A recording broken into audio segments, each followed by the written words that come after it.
One of the other interesting things about Scalps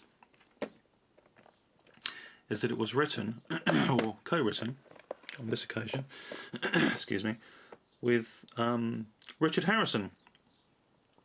Now, Richard Harrison, it should well be known to a lot of you, was a 60s peplum action star, another American, went to Europe during the sort of 50s and 60s and did quite well for himself.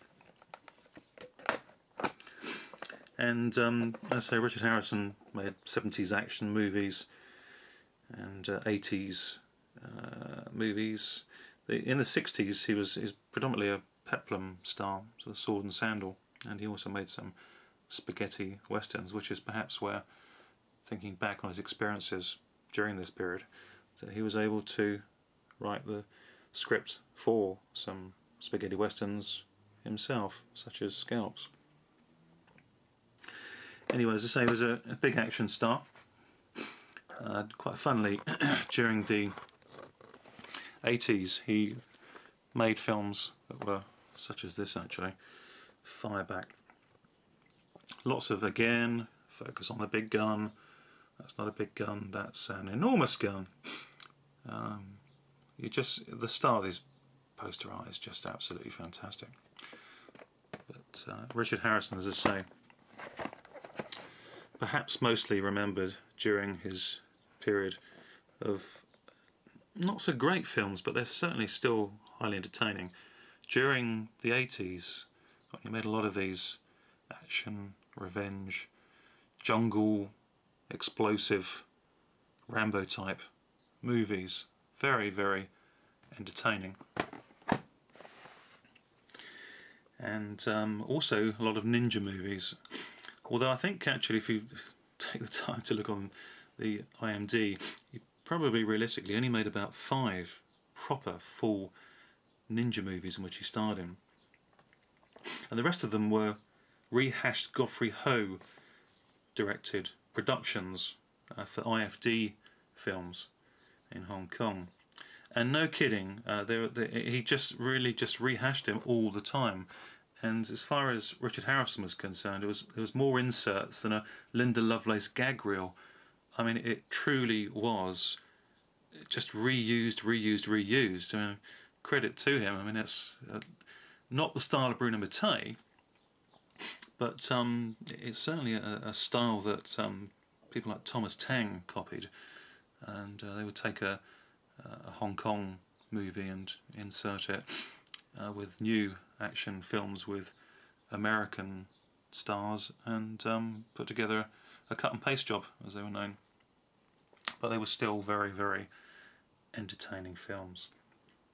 Anyway, the connection and reason for raising Richard Harrison is that in the second spaghetti western type movie that Bruno Mattei made, which is this one here, White Apache, it stars Sebastian Harrison. And Sebastian Harrison is the son of Richard Harrison. So you almost get the impression that as these films were made, both I think in 1987, Scalps and White Apache, that Richard Harrison had a bit of a deal with the filmmakers, saying that here's my scripts for Scalps, but here's also my young son, who's in the acting profession, trying to make a name for himself. Can you scratch my back and I'll scratch yours, and can you give him a role in your movie? And good choice actually, because he actually plays the role very, very well.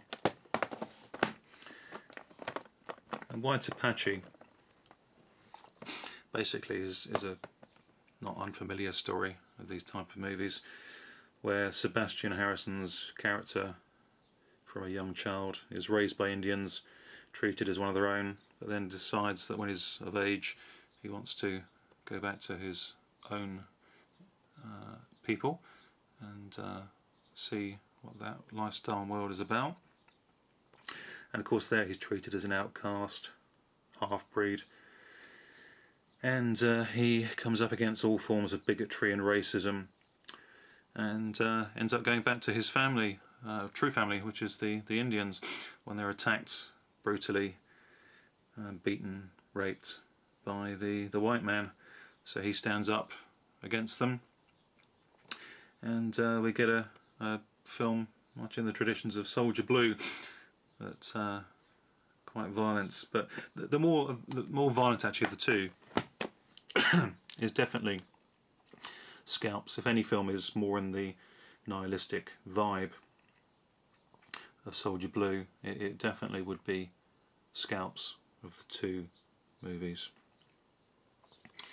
And there we are, that's the connection with Richard Harrison and Bruno Mattei and his son, Richard Harrison's son, Sebastian. Two highly recommended westerns, if you can find them at all, of the Bruno Mattei movies. They really are very, very good. Just actually here as well is a Greek tape of White Apache. Again, this is very good cover artwork. Nicely shows off the main characters. Good condition for a Greek tape. There we are, Vincent Dawn, Sebastian Harrison. I think there you can get a feel for the violent nature of the film. It is a strong film, it is a violent film, but it's done with care and attention by Bruno Mattei. He's often overlooked for how good a director he actually was. He made the action come alive, but in some of these films he actually told the story extremely well and with great skill and care. So he wasn't just a hack director, as a lot of people like to label him at all. He actually had some skill and flair, and particularly in his later life when he really was making a lot of these direct-to-video movies on a very low budget. You wouldn't want anybody else, well, you wouldn't want very many in charge of your production to give you a return on your revenue. And somebody like Bruno Mattei, he really did know what he was doing.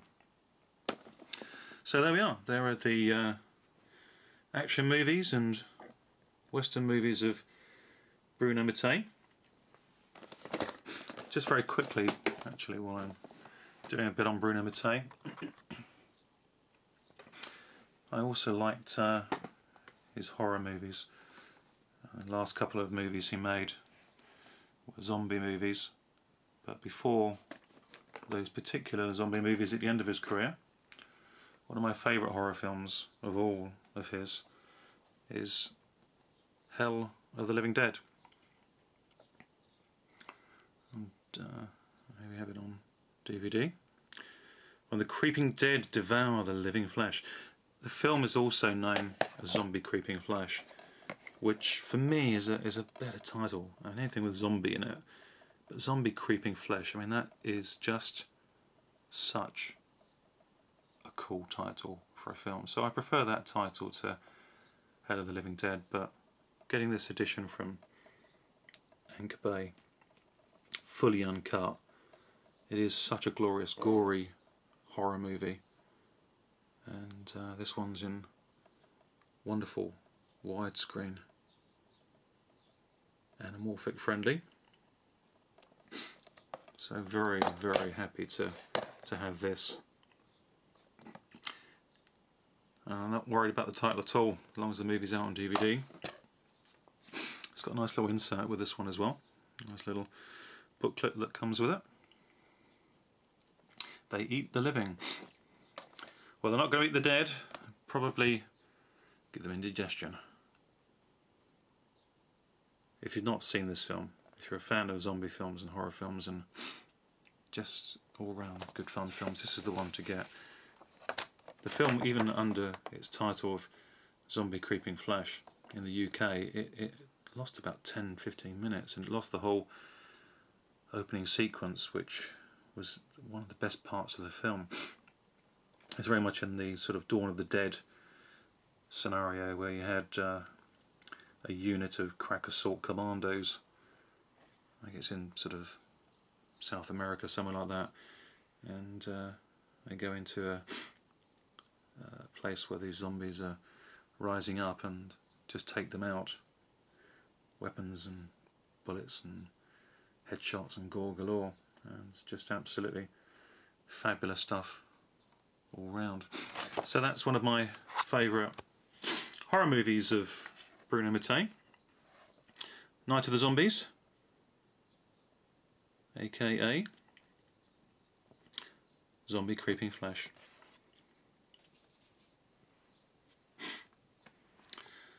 Well, that's my bit on Bruno Mattei. Hope you've enjoyed it. There'll be more to come on Bruno. As I say, I'm a huge fan of his, always have been and always will be. He's just such great entertainment, simple as that. So thanks for watching. Hope you enjoyed this.